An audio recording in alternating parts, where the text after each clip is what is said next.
Today I'm excited to talk about our first content update for The Elder Scrolls Online. It's the next piece of the veteran gameplay pie, and it's specifically designed for groups of 4 players, and it's got even more special content designed for groups of 12 players.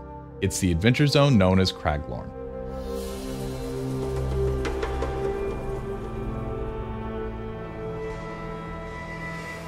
Craglorn is different from the other zones in Elder Scrolls Online. Content starts at veteran rank 10, and the exploration content is built for groups of 4. It has new and dangerous veteran rank group dungeons, and it introduces Trials, our large group veteran PvE system. When you first enter Craglorn, there's going to be a mystery that's set up. The constellations are missing from the sky, and you're going to hear rumor of these beings called Celestials, and they are the warrior, the mage, the serpent, and the thief. And how they're impacting Craglorn and what's going on is going to be what your group discovers.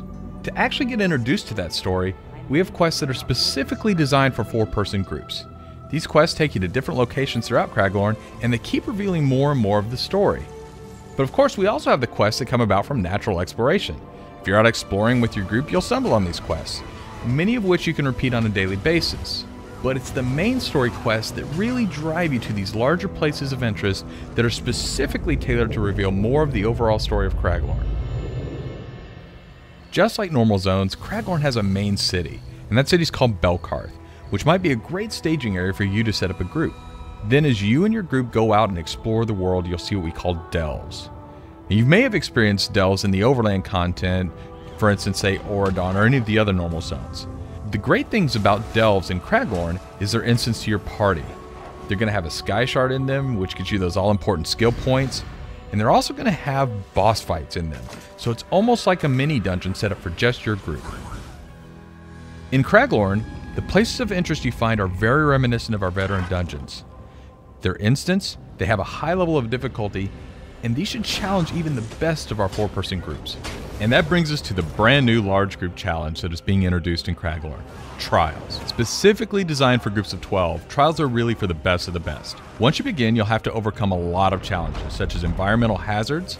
There's a lot of different monsters we throw at you, and of course there are boss monsters that have interesting tactics that you haven't encountered anywhere in the game before. And if all of the encounters and bosses weren't enough, you have a timer that you're up against, and you also have a limited number of resurrections that your group is allowed. As you're going through the trials, we're going to be tracking your time, and those resurrections, they count against that time. But if your group turns in one of the best times, you're going to be added to the leaderboards. And if you make it to the top of the leaderboards, you're going to get rewards. It's the ultimate challenge for your group in the Elder Scrolls Online. That's just the briefest of overviews of many of the things that you'll be seeing in Craglorn. We had a lot of fun making this zone, and we hope you'll have a lot of fun playing it.